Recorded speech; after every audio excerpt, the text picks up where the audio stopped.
So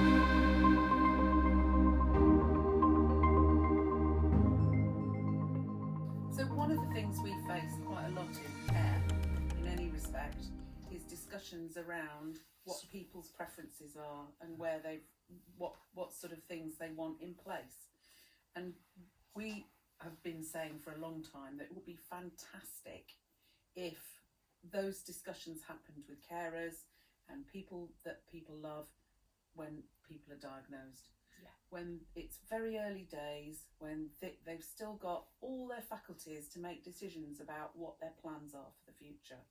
And actually, at diagnosis is a fabulous time to then make those decisions. Yeah. Yeah.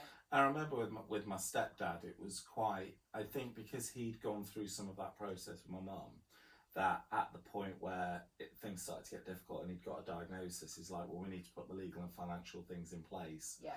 While he's still able to, because it's possible afterwards, but it's a lot more complicated.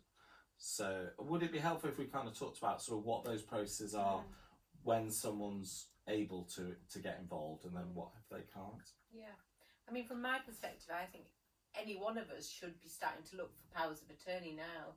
You know, whether you're in your 30s, 40s or 50s, you could have a catastrophic injury tomorrow where you would need a power of attorney to act for you. You know, you lack capacity perhaps on a Saturday night when you've had too much wine. You know, you lack capacity if you had a stroke. There are many different things to look at in terms of capacity, and then if you haven't got anyone to represent you, then it's all done in your best interests or through the court of protection. So it's probably worth sort of explaining to people who might be unfamiliar. So power of attorney is, sort of my understanding of it, is somebody else basically has the legal right to make decisions on your behalf, particularly in terms of financial and legal decisions, that they have leading that power. There's finance and property, and there's health and welfare. So with my parents, I kind of regret now, I was talked out of doing the health one by the solicitors, and I know quite a lot of people who've applied for power of attorney over finance who haven't got a health one. Working on the other side of the fence now, I kind of see the fact that actually the health one's quite important. It is because you then would become the decision maker. So you could make consent on behalf of someone. Yeah. You could make all sorts of decisions about where they lived, if you bought in private physio for them, you know, are they for resuscitation? Which care home would you choose? Lots of very big decisions could be made purely by having that power of attorney completed. Okay, so how do people go about doing that process? So a lot of the time they go through a solicitor, and the solicitor helps them. It's quite expensive. It is. And there's a point where solicitors don't always tell you that you don't just have the first expense of actually doing the forms and getting the forms done. To get them actually legal, they have to be lodged with the Court of Protection. So they're not legal. The Public Guardian. The Office of the Public Guardian, sorry. Yeah. So it's not until they've been lodged with the Office of the Public Guardian that they're legal. Okay. I mean, you can be brave and search online yourself, you know, and the forms are there. If you've got anything about you and you just spend an afternoon, you can populate them, pay the money and do it. Yeah. So would that be on the Office of the Public Guardian side? Yes, it is. And also people like Citizens Advice Bureau, Carers Charity, etc. can also help. They'll all help you. And so there is help out there to fill the forms in as well. And there's help to think about what the process is. It's a little bit like when you have a will, going through the probate process. If it's quite a simple will, often doing probate yourself is perfectly reasonable. So it's just a question of actually going out there and thinking about what are your views on who you want to have the power to make those decisions for you. So if you don't have the capacity or you don't have the ability to make decisions about your house or your finance or anything else to do with your financial stuff, who would you like to make those decisions? Who do you trust to do that? And who do you trust to make decisions about your health? Your choices are about health, about care homes, about where you are, whether they consent to operations for you or anything else. Who do you trust to do that? So that's if somebody's able to engage in the process themselves. What if that person's actually no longer able to do those processes? How does the process differ? It's more tricky.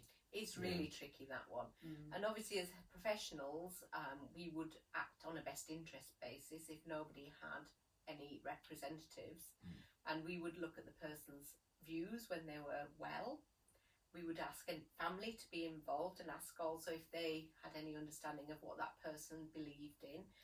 And then we would explore things as a multidisciplinary team to achieve the best possible outcome, the least restrictive outcome for that person. Okay, so that's sort of in relation to health, but I'm thinking particularly of, say, legal and financial issues. So is it still the same process? You go to a solicitor first. So how do you go about? So the family would then go to the solicitor. So often they apply when it's a bit too late, often, and then they have to go through the courts and do it that way, which is more difficult because they have to prove that the person hasn't got the capacity to make decisions for themselves, and they have to say, well, we're the best people, and prove that, and that can be a bit more tricky and lengthy and more expensive. Okay. So, and I do have many people that I look after in the community who have no family, and often the solicitor holds the power of attorney for their finance and property. So the solicitor pays their direct debits, the solicitor pays their care home fees or their ASDA delivery. It can be all done that way as well. Because I know that can be an area where it gets particularly difficult if the person's struggling to engage with banks, or particularly if there's sort of online facilities, but you can't do it on their behalf until you have those powers in place. Not ideally, not, because otherwise you might leave yourself open for a challenge there.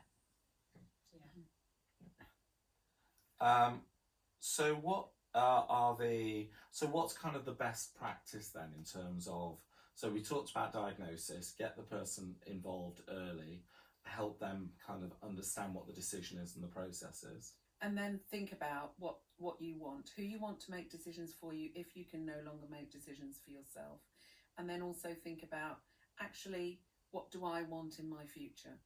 So when a decision's going to be made around how long I live and what kind of death I want, because as Alison said at the beginning, we all, in some respects, could make these decisions now. So some people have advanced care plans, so they've done that already, which say things like, my preferred place of care is X place, so I'd like to be at home. I don't want to be resuscitated if certain conditions come. Again, you can go online and find quite a lot of information out about advanced planning, and you can find a lot of information about what kind of things you can say on an advanced plan. So you can say things like, if my heart stops and there is absolutely no chance that I can be brought back as I am now, then I do not want my heart starting. So things like that are worth thinking about for all of us, but they're particularly worth thinking about if you have a diagnosis which will mean that your powers to be able to make those kind of choices will get smaller as time goes on. And I think it's really important that people have made those decisions. So my father had an advanced plan in place, and it said things like, he was in a care home, it said things like, if a doctor at midnight decides that my blood tests have come back and I need to go into hospital, my daughter has to be phoned first, and she has the power to make the decision as to whether or not I go into hospital. And I got phoned twice at 1 o'clock in the morning, and both times I said, no, you're not to take him into hospital, because he never wanted to go into hospital overnight. He didn't mind in the day, but he didn't want to go into hospital overnight. And at that point, he still could have decided, mentally, he still had the capacity to decide, will I go into hospital or not? And he was saying no, but he had me as a backup to go, no, you're not taking him into hospital. And so then a locum who was phoning me at the time, which is a doctor who's not the normal doctor for the place, basically said, okay, well, we won't take him into hospital. So things like that are really important. And me, the GP, and my dad sat down, and we all three signed the form to say what our wishes were. It's important to recognise as well that, you know, probably across the country there are many, many templates and platforms to record your wishes. The most important one and the gold standard is called an advanced decision to refuse treatment, and that is a legally binding decision-making tool. And probably like Ali was saying, you drill right down into the nitty-gritty of every possibility that might go wrong with your health in terms of things like kidney failure, stroke, hydration, nutrition, everything, and you write your decision next to it. And then as the time arises, that becomes more and more fortuitous to you, and you are then probably very much empowered to have a very natural death in the place of your choice. And I think one of the things that's really important to emphasise to people is that this is about making it much easier for the person to receive the care they want, because it's very easy to end up in a position where they're struggling to make those decisions. You don't have the legal power, and then those decisions increasingly get taken away from you and them. But even if they don't, even if you're put in the position, so I went into hospital and had an operation, and I didn't want my children making those kind of decisions about me, because they would have been making them. So I gave that power to a friend who's a professor of nursing, who I knew would make sure I was pain-free and I'd be given the death I wanted, if that happened. And it didn't, obviously it didn't. But I made sure that that was happened before. So I don't think it's like, we're not talking about it in the context of just dementia. It is something that people need to think about. If the worst happens, who do you want to make those decisions for you? And as Alison said, there are lots of forms out there and you can make all sorts of decisions. And it actually helps the people that you love, because they're not having to make those decisions at a time when they're absolutely desperate because the person they love is dying or something's happening to them. Being asked to make a decision about whether or not to do something which may prolong life is an awful place to put somebody in if you haven't made your wishes clear to begin with. And it's really important that people make their wishes clear. And it's also important as well for carers to think it doesn't necessarily have to be you. Even if you're the prime carer for someone, you might decide that actually it's better for someone else to make certain decisions, either because their professional knowledge, as you were saying, you know, you went to an external professor, or for finance and legal, you might say, well, actually, I'd rather my solicitor or my accountant did it, so that you don't have to deal with it. Because particularly when you're going through a really emotional, difficult time yourself, you may say, actually, I want someone who's perhaps a little bit more dispassionate, but who still really cares about what the person wants. And, it is a very big job being somebody's attorney. I've got a colleague at the minute who looks after two sisters who live with dementia, one of them in a care home, one at home, and it is almost a full-time job for her, managing their care needs, not their physical care needs, but the organisational side of things, paying bills, you know, ensuring their dogs are cared for. It is a really big commitment, and you know, it should always be discussed really in depth before you agree to do it. And that's what we did with my stepdad. So we tried to, he wanted to stay at home as long as possible. So we ended up putting in a lot of care packages. We put in some electronic sensors that helped him. And increasingly it was useful to have his solicitor and accountants dealing with all the finances, all the bills. And it came to a point where they said, actually, he's no longer able to stay at home. He needs to go into care, right, okay, now we need to sell the house, we need to do it. There's a huge amount of admin. There is. And actually we wanted to keep that off the people providing care and in professionals who said, you know, we deal with this day in day out. And that's a really good approach, actually. So when you're looking at power of attorney, it's good to have two for finance and two for health and welfare. And then you've got like a little tag team around you. And make sure that the two agree. Yeah. Because often, well, sometimes you can get cases where two people have been put as power of attorney simply because they're the daughters or the sons, and they might not agree over things. So it's about making sure that the two people you've chosen are going to come to the same sorts of decisions, and that you're not putting two people who are fighting into that position. And actually that's a really important point, because if you have the power of attorney, you have a legal duty to act solely in the best interest of the person. So if it's, say, family members, and in particular if you're making decisions about property, it helps to separate it and say, well, actually some people may be thinking, well, you know, I may be inheriting some property or the financial situation. So to put it in someone's hand that says actually they don't have any of that interest at all can be really powerful. So the other thing we wanted to talk about along with this, which seems a bit of a dry subject, but actually it's really important, is do not resuscitate and do not attempt resuscitation.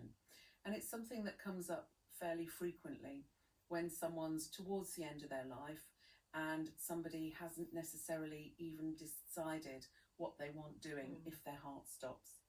And the one thing I want to make really clear is if someone makes that decision, it does not mean that you don't get treatment up to that point.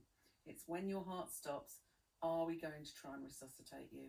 And if you've said no, that doesn't mean that you're not getting all the rest of the care that we can possibly give you. So it's just at that point where your heart stops. And it's a decision to say, do not try and resuscitate me. And the statistics on resuscitation, even in hospital, are really poor. They are. I can't remember them. Is it about 3% 3% survival. And that's for the whole population. If you start getting the elderly involved in that and older people, then it goes down even further. And if someone's got a lot of other things wrong with them as well, the thought that you can actually resuscitate them and start their heart and give them what they had before again is almost impossible. And I've worked with people who wanted to be resuscitated, and I think up to the point where their heart stopped, they would still have said they wanted to be resuscitated, but it's not a nice process. You know, we often break ribs. It's quite violent. It's quite undignified. It's quite undignified. And there was a story you told me, I think, the other day where you were talking about a relative that when you'd had the conversation and said, well, how would this person like to die? And they said, well, quietly in their sleep. But because they weren't comfortable having that do not resuscitate, you were sort of explaining to them, well, actually, it's almost impossible that they will be able to die peacefully in their sleep because we've still got a legal obligation to resuscitate unless one of those orders is in place. Yeah. So it's a medical decision in the end, and doctors can make that decision without you approving it as a carer. However, we would all like to work with everybody and everybody on the same page and everyone understanding. It's a difficult conversation for people to have, although I think ideally it should be had earlier rather than later, because it's about somebody deciding that actually I don't want all that stuff being done to me. And even if I come round, how long am I going to come round for? So I've resuscitated an elderly gentleman who wanted to be resuscitated. We had said he was not for resuscitation. We tore the form up because he wanted to be resuscitated. And we resuscitated him and brought him back for about 15 minutes, and then he died again. Actually, when it comes down to it, he was terrified in that 15 minutes. It was not pleasant for him at all. It was almost like a protracted death. Yeah, a really protracted death. And I think if he knew that, he would have said, please don't do this to me. And I think we all recognise that these are difficult decisions, but increasingly if you put a difficult decision off, not only does the decision doesn't get any easier, it often gets more difficult, and the ability to have that with the person at the heart of it, because what we're talking about is a slow, gradual process whereby a person with dementia is going to be less able to engage in those difficult decisions as time goes on. So the earlier we can do it and say, well, at least let's understand what you want, what's right for you, so that we can support you and put in place the legal frameworks so that your wishes are honoured. Yeah, absolutely. And in some of the work we're doing in my own practice, we are looking at the people that are severely frail and at the end stages of their lives. And we are going in ahead of that to try and talk to them openly and honestly about resuscitation, power of attorney, advanced care planning. And I think we've done about 600 of these now, and we've only been knocked back probably 5 times. So the public are asking for this now. They're very informed. They all know somebody that's had a really horrible death. They all know somebody who's had a failed resuscitation. And I think the time is good to start talking about this more openly. Yeah. And as we said, the earlier those conversations happen, and the earlier after the point of diagnosis, generally the easier and the more constructive those conversations are. There are areas of the country where if you are admitted to a hospital, they will have that conversation at point of admission. Not where we are, but certainly in the southwest, it's part of the admission criteria, and a doctor has to have, no matter how old you are, the doctor has that conversation with you on admission, and they introduced it through the whole region just because they were coming up against it as such an issue at times when people don't feel that they want to make that decision, you know. And I think having it earlier, you've made the decision, it's done, move on and have a great life. And it also means if suddenly the care breaks down in the middle of the night and you're rushed to hospital, it's one less stress. Yeah. Because at a time where, you know, when you will be very stressful and there'll be a lot of things going on in your head, to have to deal with all of these processes, it's much better to deal with them in the fullness of time, when you sit around and say, look, let's make some decisions, let's do planning. And it's part of that whole sort of trajectory of dementia isn't curable at the minute, sadly, and we know the journey that people take, and we know that sadly usually the prognosis is about 10 years. So therefore let's have everything signed and sealed, and then we can go cruising. Yeah, and do what we need to do. Enjoy. Yeah.